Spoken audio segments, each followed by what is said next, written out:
இந்த பரிசுத்த நாளை காண செய்த தேவனுக்கே மகிமை உண்டாவதாக. தேவன் நம்ம ஒவ்வொருவரையும் பாதுகாத்து வழிநடத்துவாராக.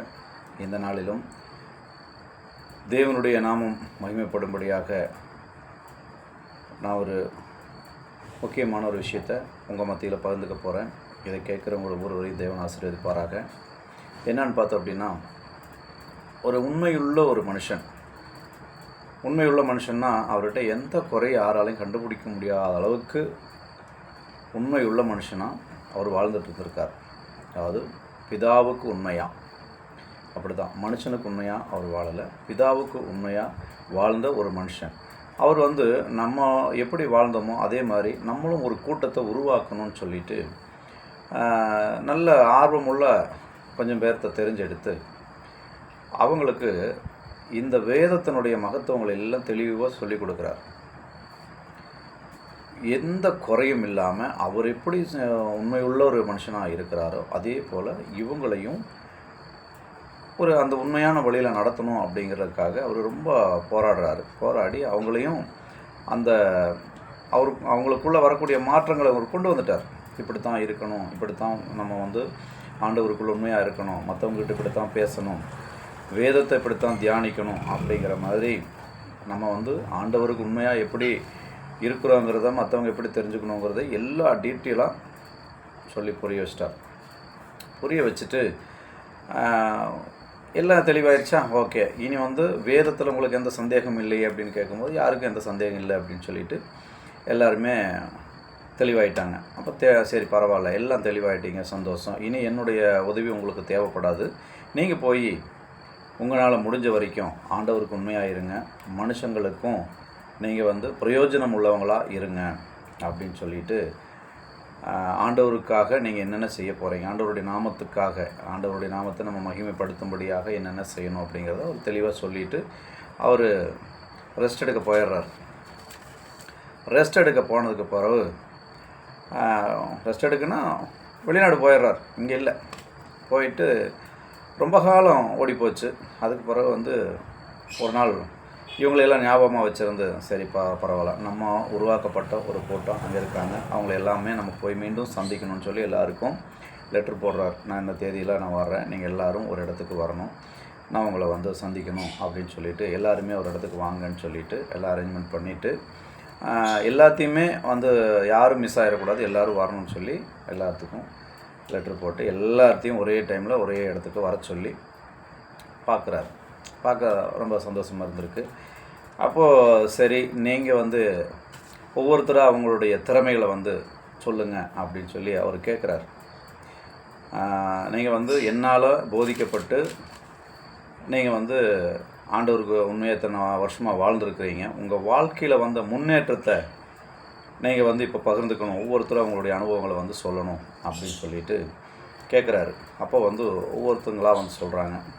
ஒரு ஆள் சொல்கிறாரு, ஐயா நான் நிறைய பாட்டு பாடுறேன், நல்ல நல்ல பாட்டாக பாடுறேன் அப்படின்னு சொல்லி அவர் சொல்கிறார். என்னுடைய பாட்டை நிறைய விரும்பி கேட்குறாங்க அப்படின்னு சொல்லும்போது அவருக்கு அதில் ஒரு பெருசாக ஒரு ஈடுபாடும் காட்டலை.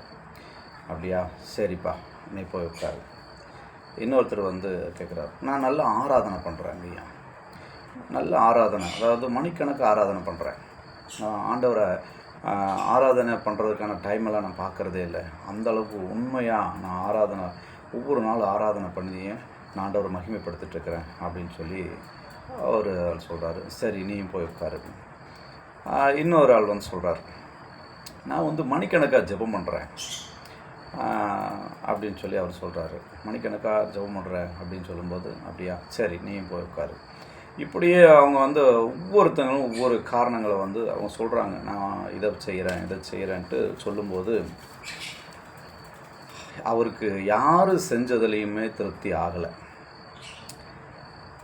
அப்போது கடைசியாக அவர் என்ன சொல்கிறாருன்னு பார்த்தோம் அப்படின்னா, அவர் சொல்லக்கூடிய விஷயம், நீங்கள் எல்லாமே பண்ணினீங்கப்பா, ஆனால் என்ன பண்ணல, வசனத்தின்படி நீங்கள் பண்ணலை, நீங்கள் செஞ்ச காரியங்கள் எல்லாமே எப்படி இருந்திருக்கு, உங்கள் மனசை மட்டும்தான் சந்தோஷப்படுத்தியிருக்கு, நீங்கள் பாட்டு பாடுறீங்கன்னா அந்த பாட்டை பாடும்போது உங்கள் மனசளவில் நீங்கள் சந்தோஷப்பட்டுக்கிறீங்க.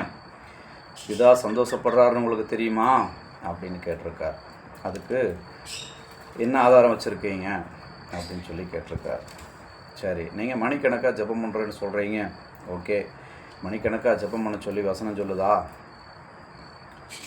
நீண்ட ஜெபத்தை ஆண்டவர் அருவருக்கிறார்னு வசனம் சொல்லலையா அப்படின்னு சொல்லி அதையும் கேட்டிருக்கார். அப்போ நீங்கள் நீண்ட நேரம் ஜெபம் பண்ணும்போது உங்கள் இருதயம் ஒரு நிலையில் இருக்காது, பல யோசனைகளுக்குள்ளே போயிடும். அப்போது ஆண்டவருக்கும் உங்களுக்குள்ள உறவு அங்கே பிரிவினையாக தான் இருக்கும், நெருக்கமாக இருக்காது அப்படின்னு சொல்கிறார். இப்போ நான் இன்னொருத்தங்க சொல்கிறேன், என்ன சொல்கிறாருன்னா, நீங்கள் ஆராதனை பண்ணுறீங்க.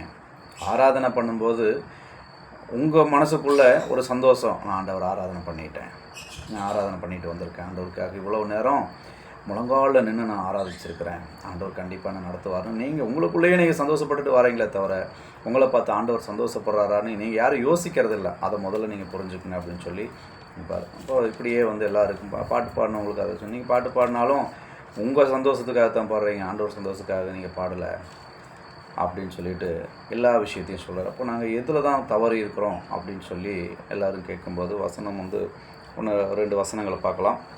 அதாவது யோவான் 13ஆம் அதிகாரம் 35வது வசனம், நீங்கள் ஒருவரில் ஒருவர் அன்புள்ளவர்களாக இருந்தால் அதனாலே நீங்கள் என்னுடைய சீசர்கள் என்று எல்லாரும் அறிந்து கொள்வார்கள். இப்போ ஒருத்தங்களுக்குள்ள ஒருத்தங்க அன்பாக இல்லை, அந்த அன்பே முதல்ல அங்கே இல்லை. அந்த அன்பில்லாத இடத்துல எப்படி பிதா நம்ம கூட சந்தோஷப்படுவார், சந்தோஷமாக இருப்பார், நம்மளா இருப்பார். இன்னும் 14ஆம் அதிகாரம்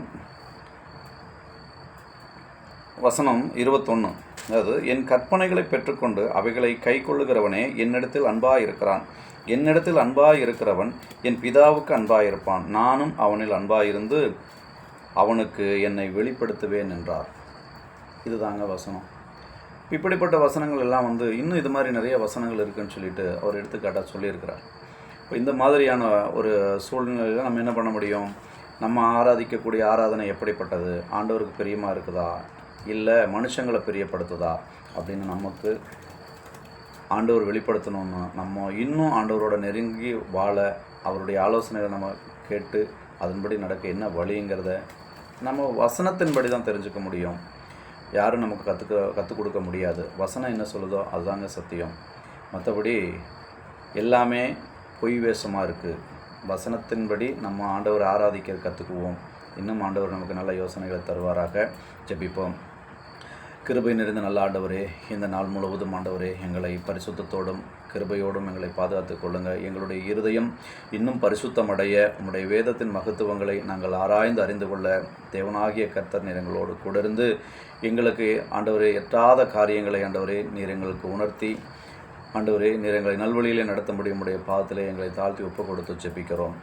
பாதுகாத்து வழி நடத்தும் இரட்சகரும் மீட்புறமாகிய கிறிஸ்து இயேசுவின் நாமத்தில் ஜெபிக்கிறேன். ஜெபம் கேளும் பரிசுத்தமும் இருக்கிற பரமபிதாவே, ஆமேன். மீண்டும் நாளைக்கு ஒரு தகவலோடு சந்திப்போம்.